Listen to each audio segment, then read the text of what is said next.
तो आप सभी का मेरे YouTube चैनल पर बहुत बहुत स्वागत है। आप सभी ने सरोजनी नायडू, विजय लक्ष्मी पंडित, राजकुमारी अमृत कौर, एनी बेसेंट, इन सभी महिलाओं के नाम बहुत ज़्यादा सुने होंगे और बार बार सुनने को मिलते भी रहते हैं। और ये जो नाम हैं सभी को ज़्यादातर पता रहते हैं, लेकिन कुछ महिलाएं या कुछ सदस्य ऐसे भी होते हैं जिनका इतिहास में वर्णन तो होता है, लेकिन उनको बहुत ज़्यादा कम लोग जानते हैं। तो दोस्तों, मैं आज आपको एक ऐसी ही महिला के बारे में बताने जा रही हूँ। शायद उनका नाम आपने पहले कभी सुना हो और हो सकता है ना भी सुना हो। दक्षयानी वेलयुद्धन। कौन थी दक्षयानी वेलयुद्धन?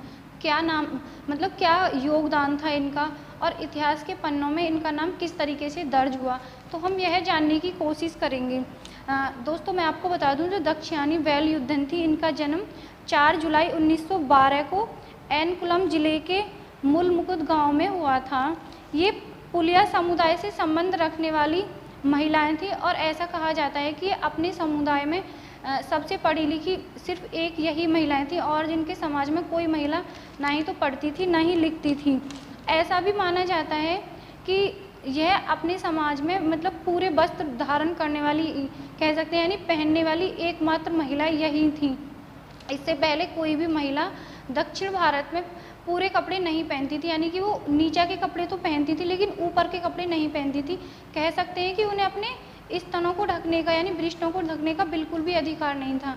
इस घटिया किस्म की परंपरा को तोड़ते हुए इन्होंने विकट परिस्थितियों का सामना करते हुए समाज को यह संदेश दिया कि समाज में समानता कितनी जरूरी है, चाहे वो उच्च जाति की महिला हो या निम्न जाति की, सभी को सब तरीके के अधिकार होने चाहिए और सभी को पूरे कपड़े पहनने का भी अधिकार होना चाहिए। इस बात के लिए इन्होंने हमेशा आवाज़ उठाई और यह कामयाब भी रही।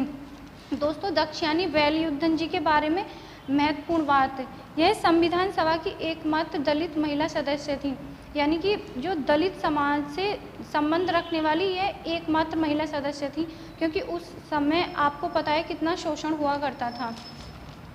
इनका जिक्र संविधान सभा में इसलिए भी महत्वपूर्ण है, यह समाज के शोषित वर्ग की नेता थी, यानी कि ये जो नेता थी इनको कह सकते हैं कि शोषित वर्ग के समाज की थी, चाहे वो शोषित वर्ग कोई भी रहा हो।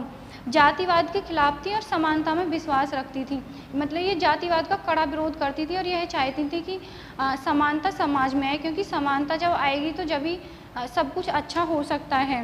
ये महिलाओं को स्वतंत्रता देने के बहुत ज़्यादा हक में थी। ये इनका मानना था कि महिला पुरुष जो होते हैं उनका समाज में दोनों का महत्वपूर्ण स्थान होता है। और मैं आपको बता दूं कि संविधान सभा में ये सबसे कम उम्र की महिला थी, यानी कि जब ये संविधान सभा की सदस्य थी तो इनकी उम्र जो थी वो सिर्फ 32 साल थी। इन्होंने संविधान में जब संविधान सभा का निर्माण हो रहा था, जब उसमें बैठकें चल रही थी, तो इन्होंने जातिवाद को मिटाने के लिए जोरदार तर्क दिए थे और उन्हीं में से एक तर्क मैं आपके सामने प्रस्तुत कर रही हूँ।